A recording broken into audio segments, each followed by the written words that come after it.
Hey guys, so you're probably wondering why I have my Halloween Horror Nights t-shirt. Maybe you can see that. Well, that's because, as I generally pull my pants here, we have a special guest to my channel. Crazy Englishman is in the house. Come on over, dude, sit down. Woo! Say hi. Hello. Hello everyone, this is the Crazy Englishman. He is on YouTube. His channel is phenomenal. He does a whole bunch of Hollywood Horror Nights reviews for us and everything. So stay on tuned. We are going to do a Halloween Horror Nights review with a special guest, Crazy Englishman. Woohoo! It is going to be really fun, so I hope you do enjoy. Guys, for the reach up, my battery for my remote isn't working. Okay, so apparently we're doing the upper lot first, right? Yes. And we have the knowledge of knowledges here. He's an ultimate fan of Halloween Horror Nights. Oh, been going since 2006. Oh my gosh.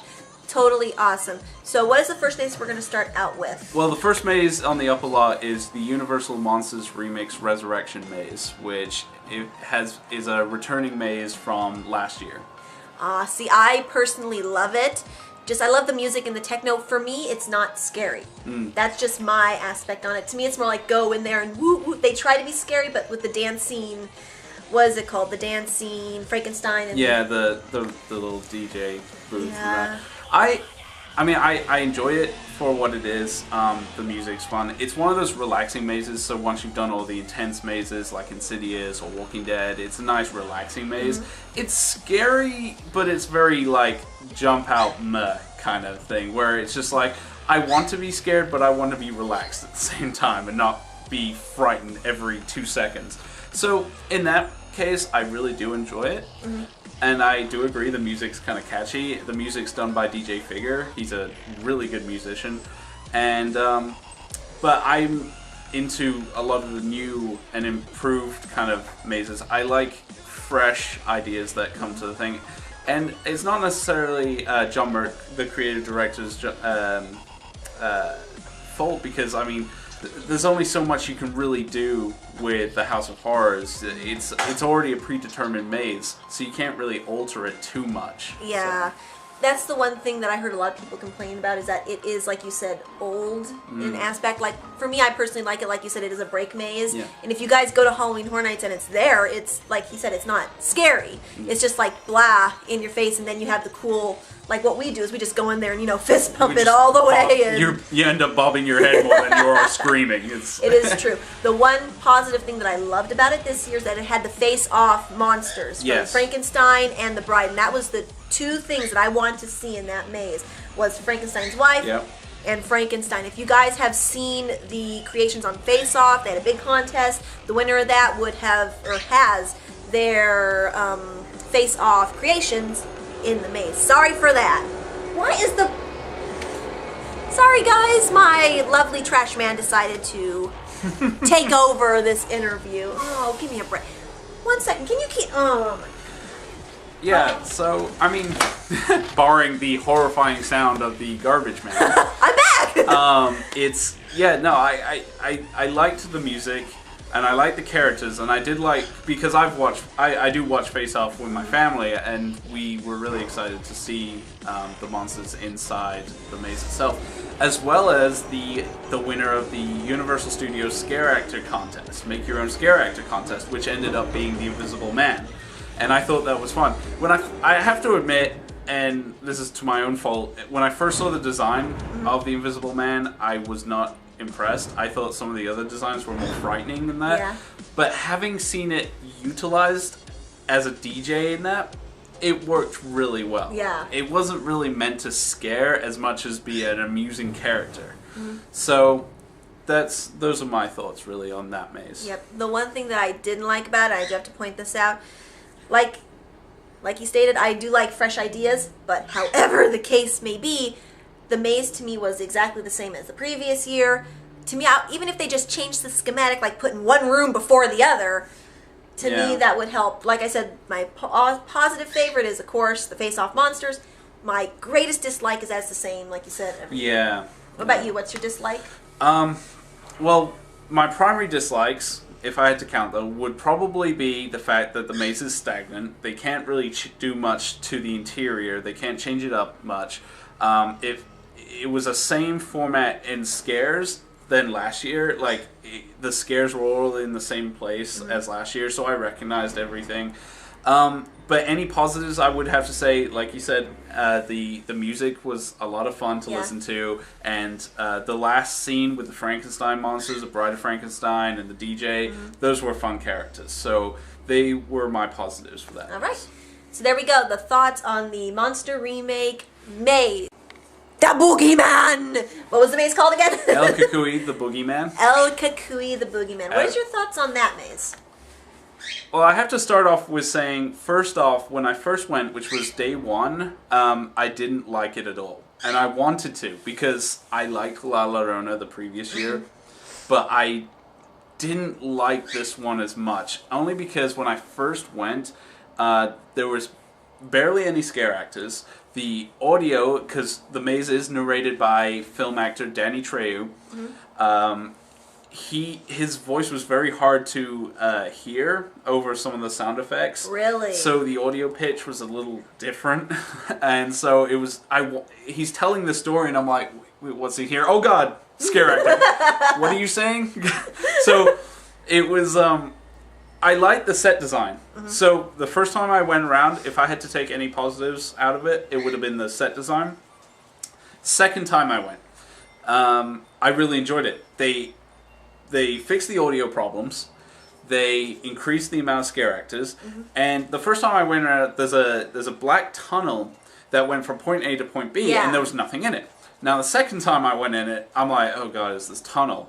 And as I'm walking through, there's and if you've ever been to Halloween Horror Nights, each maze has some employees in a black hood that will help you go through the maze with little flashlights and stuff like that to tell you, okay, go this way. Well, there was a guy doing this. So I'm like, oh, okay, well, yeah, I know, it's a straight shot. I get close enough to where you are, Amber. And I turn my head, and he flips his flashlight to his face, and it's El Cucuy. I jumped so bad. He totally got you on that one. Oh, me. I wish I was there for that one. See, we went on separate days, so... Oh my gosh, that's hilarious. So that was a ton of fun. So they definitely increased the amount of scare actors. The scare actors, you have to give a little leeway to them the first day because it's their first day. Yeah, and even though they've had rehearsals, it's a lot different with a live crowd to work with. So their groove wasn't really on. But the second and third time I went, it was fantastic. It was fantastic. See, my thing was different. When I went into the El Cucuy maze, I didn't particularly like it because I still liked La Llorona. Yeah. Which I was like, oh my gosh. Oh, you too, Teely. That's right. But I love La Llorona, first of all. However, the... Bird. Why? I'm sorry, guys. I'm sorry. I haven't clipped his wings, so he's like... out of nowhere. I apologize, but that's a big distraction for me. What was I saying? Oh, yes. La Llorona. Chili! Sorry, guys. You're going to get a lot of randomness, I bet, in this video. La Llorona I loved, and I did hold it to a high post. They had it there for 2 years, correct? 2 years. Yes. I did love it. It was the same thing, but they got it out of there pretty quickly. That's what I did enjoy the most. They made room. So when I went into the Boogeyman, I had it on a high respect. Yeah. However, when I went in there, I went, I think the third, fourth week they were doing it in October. So it wasn't, the first time, but they had a few weeks to practice. Yeah, for sure. The energy that I noticed from the characters, of course, I understand about acting, you get tired and everything.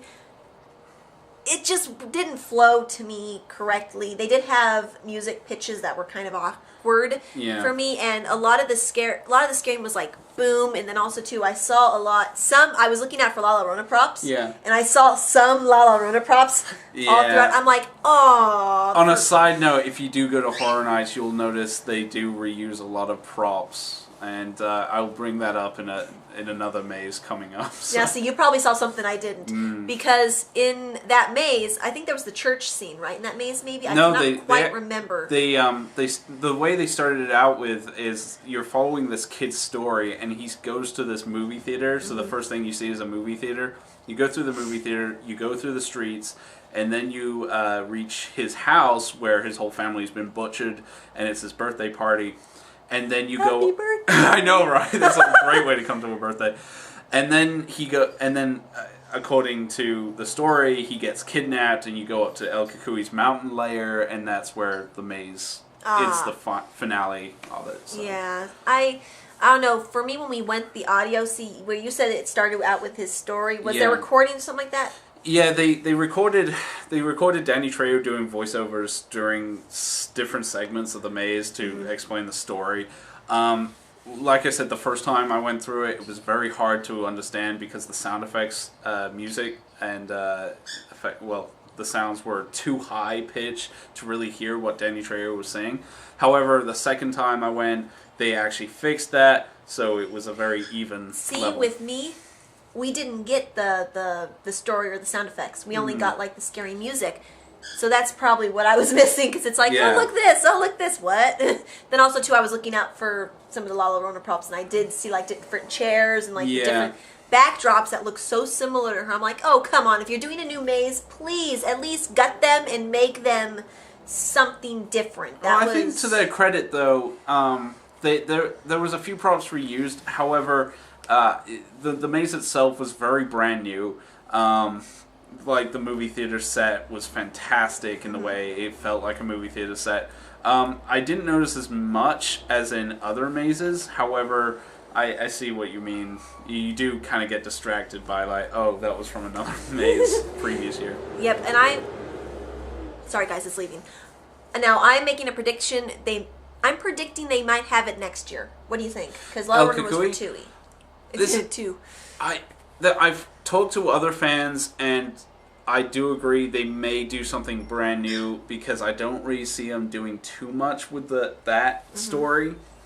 However, because it's a story, I mean, it comes down to that depending on budget reasons for Horror Nights, they only have, it's not like Orlando, which can go blow out with brand new mazes, you know.